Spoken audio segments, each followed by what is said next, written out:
Hello guys, நான் தான் உங்கள் ஆர்கே அனிமி லவ்வர். போன எபிசோடை பார்த்துட்டு இந்த எபிசோடு வந்தீங்கன்னா கண்டிப்பாக இந்த மனம் உங்களுக்கு பிடிச்சிருக்குன்னு தான் நினைக்கிறேன். அதனால் இதுக்கு முந்தின எபிசோடு எல்லாத்தையும் ஒரு பிளேலிஸ்ட்டு கிரியேட் பண்ணி வச்சுருக்கேன். அதை பார்த்துட்டு வந்துட்டு இந்த எபிசோடை பாருங்கள். அப்போ தான் உங்களுக்கு இந்த கதையை புரியும் நண்பர்களே. இல்லைன்னா உங்களுக்கு குழப்பி விட்ரும். நீங்கள் போன எபிசோடெலாம் பார்த்துட்டு வந்தால் தான் உங்களுக்கு கண்டினியூஸாக கதை நல்லா புரியும். ஓகேவா? சரி வாங்க, வளன்னு பேசாமல் வீடியோக்குள்ளே போகலாம். போன எபிசோடில் ஹீரோவை அந்த அசசினேஷன் அட்டாக் பண்ணியிருப்பான். அந்த அட்டாக்லேருந்து ஹீரோ தப்பிச்சிருப்பான். அதுலேருந்து இப்போ அடுத்து பார்க்கலாம் வாங்க.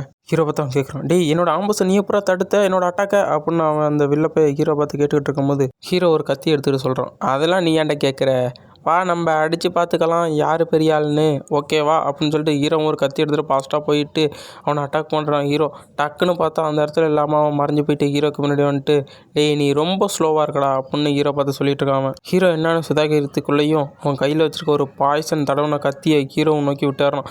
ஹீரோவும் அந்த கத்தி வரதை சென்ஸ் பண்ணிடுறான். ஜஸ்ட்டு மிஸ்ஸில் அந்த கத்தியை அப்படியே தன்னோட கத்தியை வச்சு பேரி பண்ணிடுறான் ஹீரோ.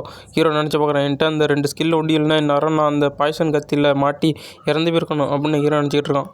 அந்த அசாசினும் எப்படியோ என்னோடய அட்டாக்லேருந்து ஜஸ்ட் மிஸ்ஸில் தப்பிச்சிட்ட போல் நீ, நான் அடுத்த அட்டாக்லேருந்து தப்பாக்க முடியாது அப்படின்னு சொல்லிட்டு ஹீரோ பார்த்து வந்துட்டுருக்கான். டேய் முடிஞ்சா வாடா, வந்து சண்டைக்கு வாடா அப்படின்னு ஹீரோ அவனை கூப்பிட்டுருக்கான். அப்போ ஹீரோ பார்த்து சொல்கிறான் அவன், டேய் என்னென்ன பைத்தியக்காரன் நினச்சியா, உன்னோட கையில் அந்த சோடை பூச்சிருக்க பார்த்தாலே தெரியுது நீ கண்ணை வச்சு தான் பெரிய கில்லாடின்னு அப்படின்னு ஹீரோ பார்த்து சொல்லிட்டு இருக்கும்போது ஹீரோ நினைக்கிறான், அப்போனா இவன் என்னை கண்ணை ஒண்டி தான் நான் பயன்படுத்துவேன், நான் சோடை பயன்படுத்த முடியாதுன்னு நினச்சிட்டானோ, அது நல்லதாக போச்சு, அதை வச்சு நான் இவனை எப்படியாச்சும் கொண்டு வரணும் அப்படின்னு ஹீரோ மனசில் நினச்சிக்கிட்டு இருக்கான். கத்திக்கிட்டே ஹீரோ அட்டாக் பண்ண வரான். உன்னை கொன்று துண்டு துண்டாக வெட்டி வீசாமல் விட மாட்டான் அப்படின்னு சொல்லிட்டு ஹீரோ பயங்கரமாக அட்டாக் பண்ணுறான். ஹீரோவும் இந்த ஒரு அட்டாக்கு தான் அதுலேயே அவனை கொண்டு அப்படின்னு சொல்லிட்டு ஹீரோ அட்டாக் பண்ணுறான். அவன் சொல்கிறான், இது ரொம்ப ஸ்லோவாக இருக்கே அப்படின்னு சிரிச்சுக்கிட்டே சொல்லிட்டு இருக்கான். அவன் டக்குன்னு ஹீரோ ஸ்வாடை திருப்பி அவனை பக்கம் பார்த்து ஒரு வீசுவான் பாருங்க.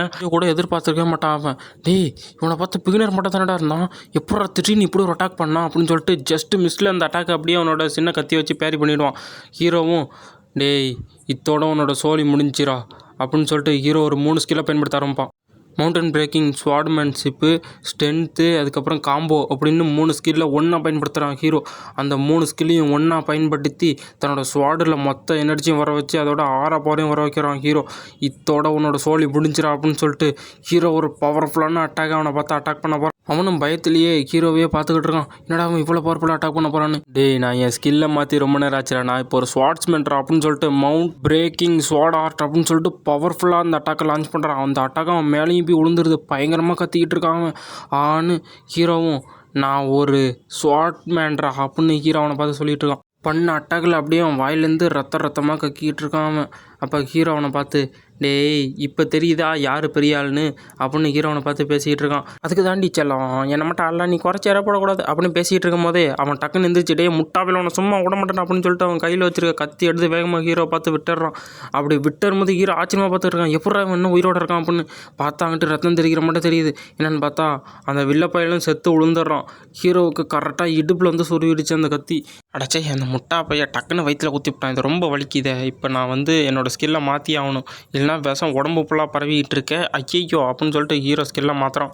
ஹீரோ ஸ்கில்லை மாற்றிட்டு என்னென்ன பண்ணுறான்னா ஹீரோ ரெக்கவரி, அதுக்கப்புறம் மானா ரெக்கவரி, டீப் ப்ரீத்திங்கு, அது மட்டும் நிறையா ஸ்கில் இருக்குது. ஒரு 6 ஸ்கில்லை ஹீரோ ஒன்றா பயன்படுத்துகிறான். வெக்டரு, ரெசிடென்ஷனு, வேர்ல்டு ரெக்கவரி, இது மட்டும் எல்லா ஸ்கில்லையும் ஹீரோ ஒன்றா பயன்படுத்துகிறான். ஹீரோ தன்னை ஹீல் பண்ணிக்கிட்டு சொல்கிறான், அட்டாச்சை அது குத்துனது எனக்கு செம்மையாக வலிக்குது, நான் அதை பொறுத்துக்கிட்டாலும் வலியை என்னால் தாங்க முடியலையே, அடாச்சே நம்ம வந்த வேலையை முடிச்சுட்டு எப்படியாச்சும் இந்த பில்டிங் விட்டு முதல்ல கிளம்பணும் அப்படின்னு சொல்லிட்டு ஹீரோ வந்த வேலையை பார்க்க போகிறான். பார்த்தா நம்ம மொட்டை பேல கட்டி போட்டு வச்சுருக்காங்க.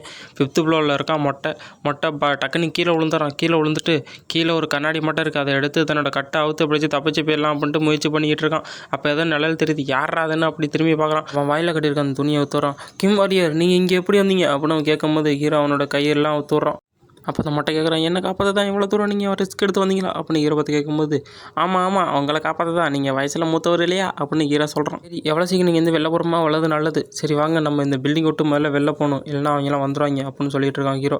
அந்த மட்டை எழுந்திரிச்சு நிற்கிறான், அவனால் நிற்க விட முடியலை. ஹீரோ பார்த்துட்டு, அட்டாச்சே இவனால் இப்போ என்ன பண்ணி வச்சுருக்காங்க பாரு, அவங்கள சும்மா விடக்கூடாது, சரி என்னோட முதுகில் ஏறிக்கிங்க அப்படின்னு ஹீரோ சொல்கிறான். இல்லை வேண்டாம் ஏய் உங்களால் முடியலை, நம்ம ரொம்ப சீக்கிரம் போய் ஆகணும், அதனால் என்னோட முதுகில் ஏறிங்க அப்படின்னு ஹீரோ சொல்லும் போது, சரி இதுக்கு ரொம்ப நன்றி கிம் வாரியர் அப்படின்னு ஹீரோ பார்த்தவன் சொல்லிட்டு இருக்கான். ஹீரோ ஒரு வழியாக அந்த மொட்டை தலையை அழைச்சிக்கிட்டு ஹீரோ கிளம்புறதுக்கு தயாராகிட்டான். என்னை மன்னிச்சிருங்க, என்னால் தான் இவ்வளோ பிரச்சனை அப்படின்னு சொல்லும் போது ஹீரோ அதெல்லாம் எந்த பிரச்சனையும் இல்லை, நான் உங்களை காப்பாற்ற தான் வந்தேன், இது நீங்கள் எதுவும் கவலைப்படாதீங்க அப்படின்னு சொல்லிட்டு ஹீரோ அவனை அங்கேருந்து அழைச்சிக்கிட்டு அவனோட ஆஃபீஸுக்கு கொண்டு வந்துடுறான். அவனோட ஆஃபீஸில் தான் காட்டுறாங்க. ஹீரோ நிறையா போஷன் மட்டும் இருக்க குடிச்சிக்கிட்டு இருக்கான். எப்பா ரெக்கவரி போஷனை குடித்தாதான் நம்மளுக்கு நிம்மதியாக இருக்குது, நம்மளுக்கு இப்போ ஒரு ஸ்கில் வேறு கிடச்சிருச்சு. பாய்சன் ரெசிஸ்டண்டா, பரவாயில்லையே, நல்ல ஸ்கில்லாக தான் கிடச்சிருக்கு, இம்மட்ட ரெக்கவரி போஷன் கிடச்சாலே போதும் போல் அப்படின்னு ஹீரோ யோசிச்சுட்டு இருக்கும்போது மொட்டை வந்து இல்லை இன்னும் நிறையா குடிக்கிறீங்கன்னா குடிங்க, உங்களோட உடம்பு நல்லா வந்துடும், அதுக்கப்புறம் உங்கள் உடம்புல இருக்க பாய்சன்லாம் வெளில வந்துடும் அப்படின்னு சொல்லும் போது இல்லை நான் நிறையவே குடிச்சிட்டேன், என்ன உடம்புல இருக்க பாய்சன் எல்லாம் இப்போ வெளில வந்துருச்சு அப்படின்னு ஹீரோ மொட்டையை பார்த்து சொல்லிகிட்டு இருக்கான். மொட்டத்தில் ஹீரோ பார்த்து சொல்லிகிட்டு இருக்கான், என்னால் தான் இதெல்லாம் வந்துச்சு, நான் அந்த எலிக்சருக்கு தேவையான பொருள்லாம் தயார் பண்ணும்போது இந்த விஷயம் வெளில தெரிஞ்சிருக்கு போல், என்னோட சபன் நினச்சதுக்கப்புறம் வேலை செய்வங்களை நான் நம்பியிருக்கவே கூடாது அப்படின்னு அவன் சோகமாக ஹீரோ பார்த்து சொல்லிகிட்டு இருக்கான். ஹீரோவும் அவர் இப்படி சொல்லிகிட்டு இருக்கும்போதே ஒரு பெரிய குண்டு தூக்கி தலையில் போகிறான். நான் ஏற்கனவே அந்த எலிக்சரை குடிச்சிட்டேன் அப்படின்னு சொல்லும் போது வாயி வண்டலூருக்கு போகுது அவருக்கு. எப்படியா குடிச்ச, அந்த எலிக்சரை எதனால குடிச்ச அப்படின்னு ஹீரோகிட்ட அவர் கேட்கும்போது ஹீரோ சொல்கிறான், உங்களை காப்பாற்றுறதுக்கு எனக்கு வேறு வழி தெரியல, அதனால் அந்த எலிக்சரை நான் குடிச்சிட்டேன் அப்படின்னு ஹீரோ ஒரு பிட்டை போட்டு விட்டுறான் அவர்கிட்ட. ஐயையோ, அந்த எலிக்சரை குடிச்சிட்டியா, அதுவும் எனக்காக குடிச்சிட்டியா, ஐயையோ எலிக்சர் போச்சே, என்ன ஒரு ப்ரெசீஸான எலிக்சரு, அந்த எலிக்சர் போச்சே அப்படின்னு அவன் மண்டை கரைஞ்சி அழுதுகிட்டு இருக்கான்.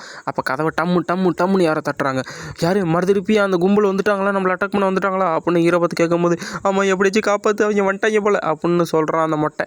இல்லை நம்மளை பார்க்குறதுக்கு விருந்தாடி தான் வந்திருக்காங்க, சரி வா போய் விருந்தாடியை வர வைப்போம் அப்படின்னு சொல்லிட்டு ஹீரோ போகிறான். ஹீரோவும் போயிட்டு கதவை திறக்கிறான். எதுக்கு யாரோ நிற்கிறாங்க, யாருன்னு பார்த்தா அயன் பெஸ்ட்டு தான் ஹீரோ பார்க்குறதுக்கு வந்திருக்கான். ஹீரோ அவனை பார்த்துட்டு ஆமாம் நீங்கள் இங்கே என்ன பண்ணிக்கிட்டீங்க அப்படின்னு ஹீரோ கேட்குறான். அப்போ அந்த அயன் பெஸ்ட்டு சொல்கிறான், டேய் அந்த சைக்கோ டாக்டர் கும்பலை அழிச்சது நீ தானா அப்படின்னு ஹீரோ பார்த்து கேட்குறான். அதை நீ அழிச்சதாகவே இருக்கட்டும், என்ன எதுக்கு நீ இங்கே கூப்பிட்ட அப்படின்னு அந்த இரும்பு கை ஹீரோ பார்த்து கேட்குறான்.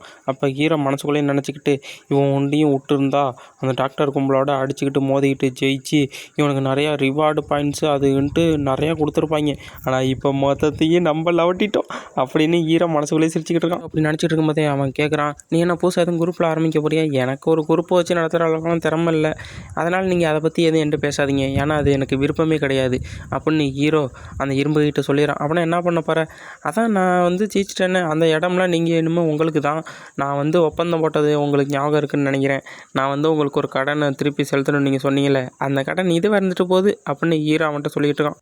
இரும்பு கை பார்த்துட்டு ஆனால் இது ரொம்ப அதிகமாக இருக்கும் போலையே, நான் கேட்டதோட பரவாயில்ல இருக்கட்டும், ஆனால் நான் உங்கள்கிட்ட ஒரு அந்த சில்லம் பகுதிக்கு இனிமேல் நீங்கள் தான் ராஜா, அந்த இடத்துல மொத்தமாக நீங்கள் தான் ஆட்சி செய்ய போகிறீங்க, எனக்கு ஒரு ஆசை ஒண்டி இருக்குது, அதை ஒண்டி நிறைவேற்றுங்க அப்படின்னு ஹீரோ சொல்லிட்டு இருக்கான்.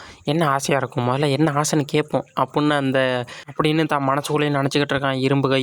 நம்ம ஹீரோவும் இங்கே இங்கே மொத்த பேருக்கும் தேவையான முக்கியமான ஒரு விஷயம், எனக்கு ஒரு வீடு வேணும்டா, அந்த வீடு வாங்கி கொடுத்துருங்க போதும் அப்படின்னு ஹீரோ அவன்கிட்ட கேட்டுக்கிட்டு இருக்கான். சரி உனக்கு வீடு கேட்ட, என்ன மாட்டா வீடு வேணும்னு கேட்டேன்னா கொஞ்சம் நல்லாயிருக்கும், நம்ம அப்போனா ஒரு ஒப்பந்தம் போட்டுக்கலாம் நீ கேட்டுறதுக்கு அப்படின்னு ஹீரோ பார்த்து அந்த இரும்பு கை சொல்லிகிட்டு இருக்கான். நம்ம ஹீரோவும் சரி நீங்கள் சொல்கிறதுக்கெல்லாம் ஒத்துக்கிறேன் அப்படின்னு சொல்லிகிட்டு இருக்கான். அப்போ நம்ம மொட்டை வந்து என்ன அடி வெட்டுது வலிக்குதா, நான் வச்சு மருந்து கொண்டு வருவா அப்படின்னு ஹீரோகிட்ட வந்து காமெடி பண்ணிக்கிட்டு இருக்கான். டேய் நான் நல்லா தாண்டா இருக்கேன், டேய் நீ ஒன்றும் பண்ண வேணாண்டா, பேசாமல் ஓரமாக பின்னிட்டான் அப்படின்னு சொல்லிடுறான். அப்போ நம்ம இரும்பு கை யோசிச்சு பார்க்குறான், நீ சொல்கிறதும் வாஸ்தவமாக தான் இருக்குது, அப்படின்னா நீ கேட்டதை நான் செஞ்சு கொடுத்துட்றேன் அப்படின்னு இரும்பு கை சொல்கிறான். அப்படியா ரொம்ப நல்லா இருக்குது அப்படின்னு சொல்லிட்டு ஹீரோ தான் மனசுக்குள்ளே ரெக்க கட்டி பறந்துக்கிட்டு இருக்கான். ஐயா நம்மளுக்கு ஒரு அடித்தலை போட்டு வீடு கிடைக்க போகிறான் அப்படின்னு. சரி உனக்கு எது மட்டும் வீடு வேணும் அப்படின்னு ஹீரோ பார்த்தவன் கேட்கும்போது, எனக்கா ஒரு நல்ல போஸ்டர்ஸ் மட்டும் ஸ்ட்ராங்காக கீழே ஒரு ட்ரைனிங் கிரவுண்டு இருக்க மட்டும் எனக்கு ஒரு வீடு வேணும் அப்படின்னு ஹீரோ கேட்குறான். பாதுகாப்பான அப்புறம் வந்து கீழே ட்ரைனிங் கிரவுண்டு இருக்க மாட்டோமா அப்படின்னு யோசிச்சுட்டு இருக்கான். டேய் மனசுக்குள்ளே இருக்க சொல்கிறான் அப்படின்னு ஹீரோ சொல்லிகிட்டு இருக்கான். அப்படி ஒரு வீடு இருக்குது எனக்கு தெரியும்னு நினைக்கிறேன், அந்த வீடு கூட கொஞ்சம் ஒரு அடித்தளத்தில் இருக்குது, அந்த வீடு வந்து என்னோடய ஃப்ரெண்டோட தான் நினைக்கிறேன், அதை நான் உனக்கு வாங்கித்தரேன் அப்படின்னு ஹீரோட்ட அவன் சொல்கிறான். அவ்வளவுதான், ஒரு வழியாக நம்ம ஆசைப்பட்டது நம்மளுக்கு கிடைக்க போகுது அப்படின்னு ஹீரோவோட மனசுக்குள்ளே கொண்டாடிக்கிட்டு இருக்கான் ஹீரோ. அடுத்து ஹீரோவை தான் காட்டுறாங்க. ஹீரோ அந்த வீட்டுக்கு ஒரு வழியாக வந்துட்டான். அந்த வீட்டுக்கு வந்துட்டு மொட்டை மாடியில் படுத்துக்கிட்டு கண்ணாடியை போட்டுக்கிட்டு இது எவ்வளோ சந்தோஷமாக இருக்குது, இது மட்டும் வாழ்க்கையை என்ஜாய் பண்ணுறதாண்டா ஒரு மனுஷனோட நிம்மதியாகவே இருக்குது அப்படின்னு ஹீரோ சந்தோஷமாக இருக்கான். எப்பா மொட்டை மாடியில் நின்றுட்டு காற்று வாங்குறது எவ்வளோ குழுகுழுப்பாக இருக்குது அப்படின்னு பார்த்துட்டு ஹீரோ வீட்டை சுற்றி முற்றி பார்த்துக்கிட்டு இருக்கான். அப்படியே ஹீரோ யோசிச்சு பார்க்குறான், நம்ம ஆஸ்பத்திரியில் இருக்கும் போது ஒரு 20 மில்லியன் கடன் கொடுக்க வேண்டியது இருந்துச்சு, அது இப்போ என்ன பண்ணுறது, அதை விடு, அதை அப்புறம் பார்த்துக்கலாம். அப்பா எனக்கு சொந்தமாக இப்போ ஒரு பேலஸே இருக்குது, அதோட நிறையா அந்த டாக்டரோட காசு வேறு இருக்குது, ஒரு வருஷத்துக்கு சந்தோஷமாக என்னால் இருக்க முடியும் அப்படின்னு ஹீரோ சொல்லிட்டு இருக்கு. ஆனால் இது ஆர்கேனுங்கிற கேமை மறந்துட்டேன்னு நினைக்கிறேன். ஏன்னா இன்னும் ஒரு வருஷத்தில் இல்லைன்னா கொஞ்ச நாள்லேயே இந்த சூப்பர் வில்லன்லாம் வந்துடுவாங்க. அதோட அந்த ஓல்டு மேன் வில்லங்கெல்லாம் ரொம்ப கடுப்பேற்றுவாங்க.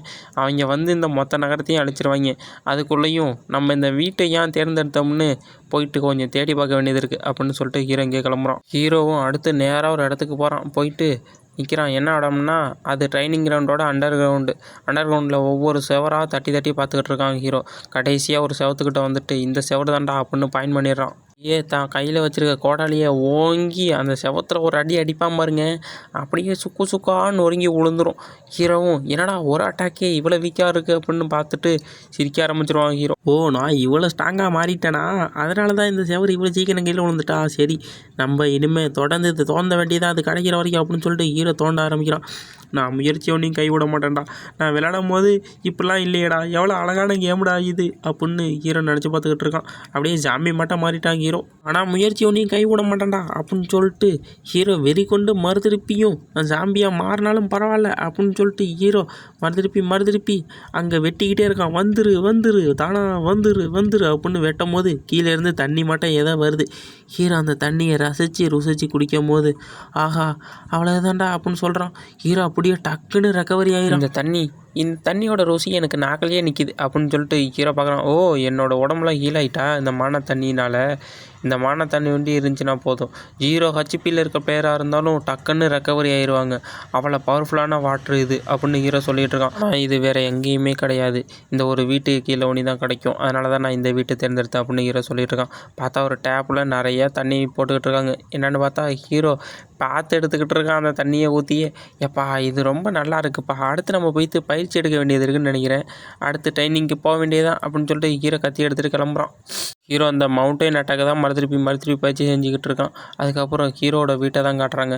ஹீரோ ட்ரைனிங் கிரவுண்டில் ட்ரெஸ்ஸெல்லாம் மாட்டிக்கிட்டு வந்து நிற்கிறான். இப்போ நம்ம அந்த பவரை பயன்படுத்தி ஆகணும் அப்படின்னு சொல்லிட்டு ஹீரோ தான் உடம்புலேருந்து பிளாக் ஃப்ளேமை கொண்டு வரான். ஹீரோ கீழே இருக்கிறது அப்படியே ஒரு ப்ளூ கலர் ஆராவாக வருது.